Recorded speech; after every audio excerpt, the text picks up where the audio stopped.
सर्वप्रथम मैं अपने कर कमलों को जोड़कर विघ्नहर्ता, मंगल मूर्ति, बुद्धि प्रदाता श्री गणेश भगवान को नमन करती हूँ।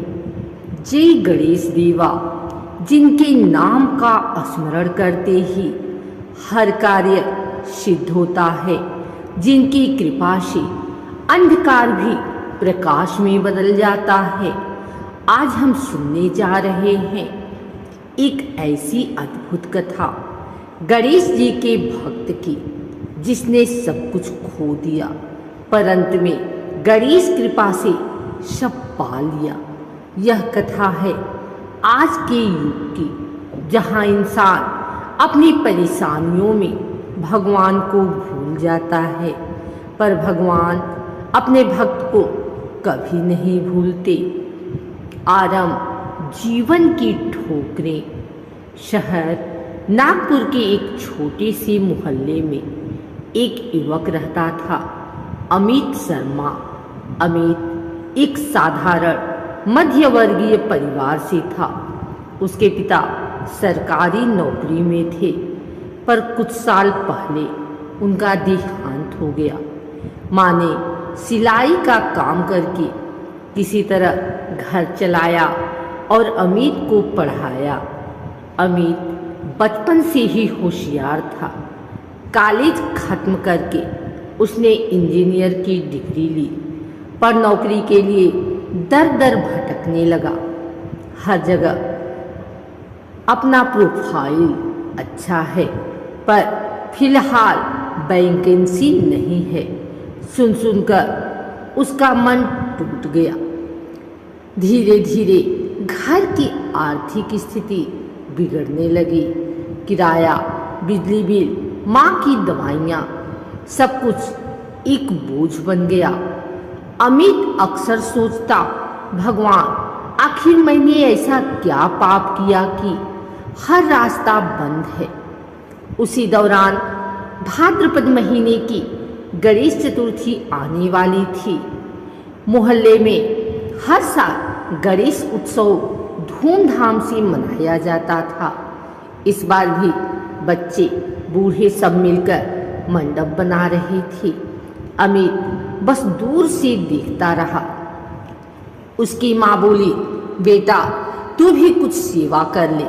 गणपति बप्पा की कृपा बिना जीवन अधूरा है।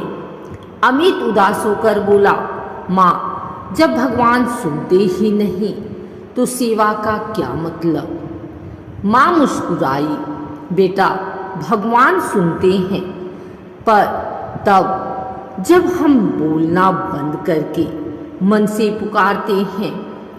उस रात अमित को नींद नहीं आई। सुबह जब आँख खुली तो उसने देखा सामने मंदिर की ओर से ढोल ताशे बज रहे थे। गणपति बप्पा मोरिया, मंगल मूर्ति मोरिया। कुछ हुआ उसके भीतर। वह उठकर मंदिर गया और पहली बार बिना किसी मांग के सिर्फ श्रद्धा से हाथ जोड़ दिए। अमित रोज सुबह मंदिर जाने लगा। वह घंटे बजाकर सिर्फ यही कहता, हे बप्पा बस मुझे सही रास्ता दिखा दो। कुछ दिन बाद मंडप के सजावट प्रभारी बीकी राव ने उससे कहा, अमित तू खाली है ना, आजा थोड़ी मदद कर ले। वह मान गया। दिन भर बच्चों के साथ मंडप सजाने, लाइट लगाने और मूर्ति की व्यवस्था करने में जुट गया। पहली बार उसके चेहरे पर मुस्कान लौटी। गणेश चतुर्थी के दिन जब गणपति बप्पा की मूर्ति स्थापित हुई, वह मूर्ति अत्यंत दिव्य थी। मोदक से सजी थाली, फूलों की माला और दीपों की रोशनी में गणेश जी ऐसे लग रहे थे जैसे स्वयं साक्षात प्रकट हुए हो। अमित की आंखों से अनजाने में आंसू बह निकले।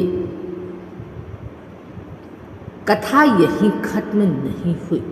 जैसे जैसे दिन बीतते गए उसकी माँ की तबीयत बिगड़ने लगी। डॉक्टरों ने कहा ऑपरेशन जरूरी है। खर्च था लगभग 50,000 रुपये। अमित के पास कुछ भी नहीं था, वह टूट गया। रात में वह फिर गणेश जी के सामने बैठा और बोला, बप्पा, अगर आप सच में मेरे हैं तो माँ को बचा लो। मेरे पास पैसे नहीं हैं, पर विश्वास है कि आप कुछ करेंगे। वह पूरी रात मंदिर में ही बैठा रहा। धीरे धीरे उसकी आँख लग गई। सपने में उसने देखा गणेश जी मुस्कुरा रहे हैं। उन्होंने कहा, भक्त, जब तू हार मान लेता है तभी मैं आगे आता हूँ। कल का सूरज तेरे लिए नई राह लाएगा। सुबह जब वह उठा, मंदिर के पुजारी ने उसे बुलाया। अमित बेटा, कल रात एक दानी भक्त ने गणेश सेवा के नाम पर कुछ दान दिया है। शायद भगवान की इच्छा थी। ये तुम्हारे लिए है। लिफाफे में 50,000 रुपये थे। अमित स्तब्ध रह गया। उसने कुछ नहीं कहा, बस गणेश जी के चरणों में सिर झुका दिया। माँ का ऑपरेशन सफल रहा। अमित ने तय किया कि वह जीवन में जो भी करेगा गणेश जी का नाम लेकर ही करेगा। उसने छोटे बच्चों को ट्यूशन पढ़ाना शुरू किया और खाली समय में मंदिर की सेवा करता रहा।